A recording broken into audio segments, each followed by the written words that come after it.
बळीची घागर आपण कधी ऐकली आहे की पाहिली आहे? आपण आज पन्हाळा तालुक्यातील कळे या गावामध्ये आलो आहे. मृग नक्षत्राची सुरुवात झाली की या गावामध्ये अनेक वर्षांपासून एक परंपरा जोपासली जाते, बळीची घागर. नेमकी ही परंपरा काय आहे तेच जाणून घेण्यासाठी आपण आज कळे या गावामध्ये आलो. चला तर जाणून घेऊया नेमकी ही परंपरा काय आहे, त्यांच्या त्या श्रद्धेमागची नेमकी कारणं काय आहेत.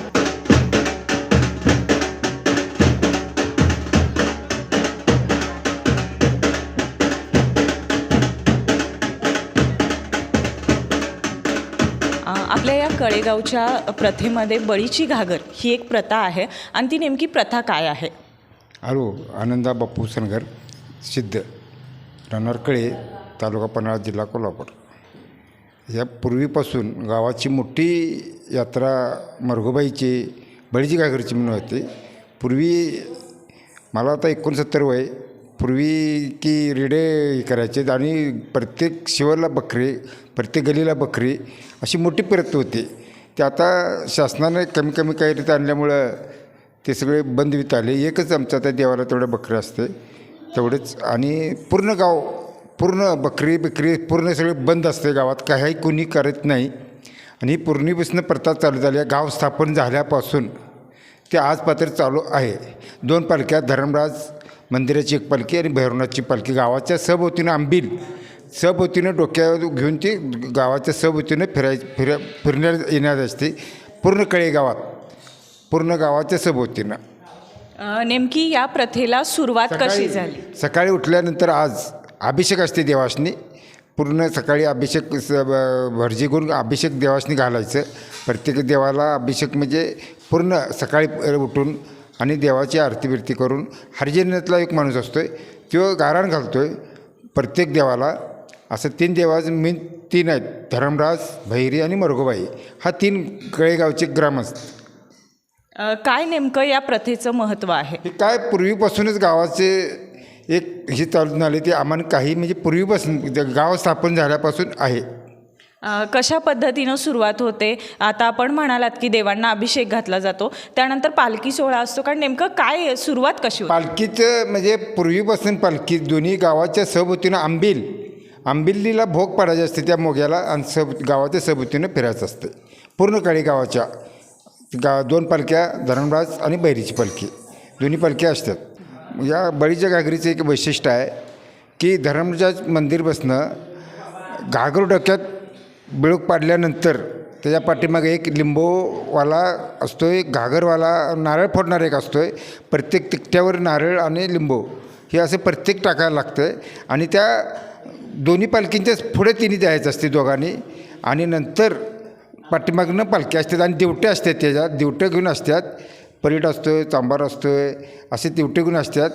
ते दिवटे त्या पालखीच्या ह्याच्यात पुढे असतात पालखीबरोबर. आणि ते करून पूर्ण गावाच्या सभोवतीनं फिरून मरगोबाईच्या देवळाच्या दारात तिथं येतेलं असतं आणि तिथे ते घागर उतरायचे असते. तिथे घागर उतरल्यानंतर की पूर्वी की घागर पडली तर गावाला धोका असतो आहे, त्या माणसाला धोका असतो आहे. ते आत्तापत्र तरी काही घडलेलं नाही, कधीच घडलेलं नाही. त्याच्यामुळं लय सावधगिरीनं ते व्यवस्थित करावं लागते. ती जबाबदारी असते त्या हरिजन लोकांची, ते व्यवस्थित पार पाडतात.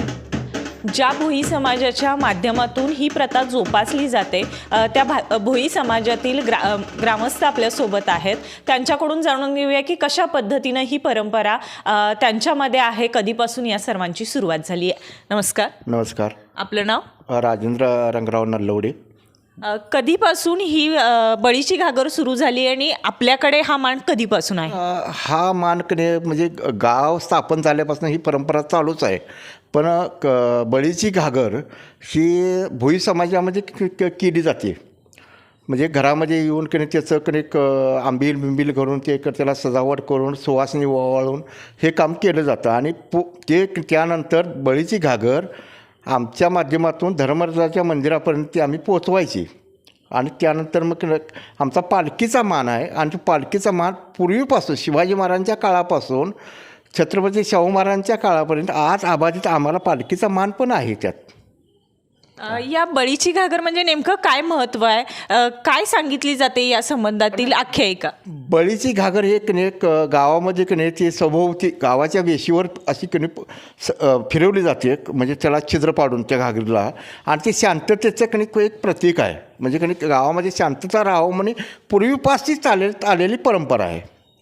त्यामध्ये अनेक आख्यायिका म्हणजे मान्यता अशा सांगितल्या जातात की ती बळीची घागर पडली किंवा काही दुर्घटना घडली तर त्यानंतर काहीतरी होणार, असं काहीतरी एक मान्यता आहे. ग्रामस्थांकडून याची चर्चा आहे. नेमका काय प्रकार आहे? तो कधी ते थोडंसं काय होईल काय, ते काय अपघातानंतर काहीतरी निर्माण झालं, ह्या काय अंधश्रद्धा आहे फक्त नुसत्या. पण जे ठिकाणी पालखी नेताना, बळीची घागर नेताना की काळजीपूर्वक नेतात, मात्र पूर्णपणे काळजीपूर्वक. कारण आपल्यावर कुठलं तरी कधी एक देवाचं कार्य आहे, ते एक तर पूर्णपणे चांगलं निर्माण व्यवस्थित पार पाडावं. यासाठी ते म्हणजे म्हटलं जातं की अतिशय व्यवस्थित त्या प्रथेची. काय होते, आपण एखाद्या वेळा गणपती आणतो त्यावेळेला तिची विटंबना होणे, म्हणजे व्यवस्थित घरापती आणून पूजा अर्चा विसर्जन करतोय, तशीच ही पद्धत आहे बळीच्या घागरीची. सध्या आपण पाहिले अनेक चर्चा ऐकायला मिळालेत की पूर्वी वेगळ्या पद्धतीनं ही बळीची घागर म्हणजे साजरी केली जायची, मोठ्या प्रमाणात यात्रा असायची. पूर्वी काय नेमकं असायचं? नाही, ही पूर्वीचं की आता तुम्हाला सांगतो की 40-50 वर्षापूर्वी मी स्वतः पण पाहिलं, बघितलं ते की त्या काळामध्ये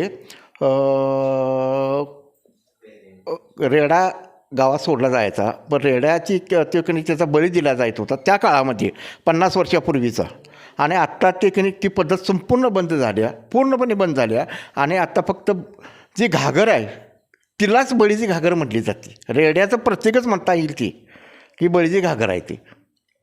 त्याचबरोबर आपण सांगितलं की ती संपूर्ण गावातून फिरवली जाते. एकंदर सुरुवात कशी होते? आदल्या दिवशी तुम्हाला दवंडी ही पेटवली जाते, पाळक पाळला जातो गावामध्ये, ही काय प्रथा आहे नेमकी? मग त्या ज्या दिवशी आपण ठरवलं जाते की मंगळवार, मरगवायचा जे वार आहे मंगळवार आणि शुक्रवार, ह्या दिवशी कणिक गावामध्ये कणिक दौंडी पेटवली जाते की उद्या कणिक बळीची घागर आहे. मग त्यामुळे गावातलं जे कणिक शेतामध्ये काम करणारे लोक आहेत ती कोणी पाळक पाडतात, थांबतात त्या दिवशी, कोणीही बाहेर जात नाही. बाहेर जात नाहीत. आपल्या घरामध्ये ही बळीची घागर तयार केली जाते. नेमकं कशा पद्धतीने ही तयार होते आणि आपल्याला साहित्य कुठून उपलब्ध होतं? हे आम्ही गोंबाराकडून आणतो ते साहित्य, आणि पंचायत देते आम्हाला ते हे काय काय खर्च करायला पैसे देते. मग आम्ही घरात ते नाचणं नीट करून जात्यावर दळतो बारीक, आणि ते असं कालवायचं पाण्यात हे करायचं मिक्स करून, मग ते त्या पाण्यात वतायचं पातेल्यात मोठ्या, आणि ते मी नंतर शिजवून गेलं की वस्त्रगाळ करून त्या घागरीत ओतायचं. कळेगावचे ज्येष्ठ नागरिक, सामाजिक कार्यकर्ते म्हणता येईल, जिल्हा परिषदेचे उपाध्यक्ष, आणि गेल्या 60 ते 65 वर्षापासून जे काही गावचं राजकारण असेल किंवा ग्रामपंचायतीचं राजकारण ज्यांच्या घरामध्ये चालतं, असे सर्जेराव पाटील आपल्यासोबत आहेत. त्यांच्याकडून माहिती जाणून घेऊया नेमकी ही बळीची घागर आणि या गावातील ही प्रथा, नेमकं त्यातलं तथ्य किती आहे आणि कशा पद्धतीनं ती या ठिकाणी राबवली जाते. बळीची घागर म्हणजे संबोधली जाते त्यांना आम्ही समारत्न म्हणतो. मग समारत्न म्हणजे काय? गावात असणारे, आमच्या गावाच्या चारी बाजूला असणारे राखणदार म्हणून जे काही ग्रामदैवत आहेत, ती जवळजवळ त्यांची संख्या 47 ते 50 आहे. तर आमचं ग्रामदैव धर्मराज, मरगाई देवी, भैरवनाथ आणि थळपांडर हे असणारे, आणि मारुती असे ही प्रमुख दैवतं. आणि त्याच्याबरोबर त्या असणारे मग सगळे विठ्ठल मंदिर असेल, मशिदी असेल, तळभैरी असेल, तुकाई देवी असेल, वाघजाई देवी असेल, आमच्या वळूदेव असेल, आमचा भैरवनाथ असेल, गणपती असेल, हे अशी असणारी सर्व देवदेवता ह्या श्रावण महिन्याच्या निमित्तानं ह्या सर्व देवांना अभिषेक घालून त्यांना असणारा शेंदूर वगैरे लावून त्यांची निश्चिम भक्तपणे ज्या त्या देवाचे पुजारी असतील त्यांच्याकडून ह्यावेळेला त्यांना ड्रेस, कपडे बिपडे देवांना चांगल्या पद्धतीचे घालून. आणि ही बळीची घागर म्हणजे काय, तर एका मातीच्या घागरीमध्ये तो जो आंबील आहे, आंबील घोगरी आम्ही ह्या गावाच्या वेशीच्या सगळ्या देवांना आणि वेशीच्या चारी बाजूनं गावाच्या आंबील घोगऱ्या टाकत असतो, त्यालाच ती बळीची घागर म्हणतात.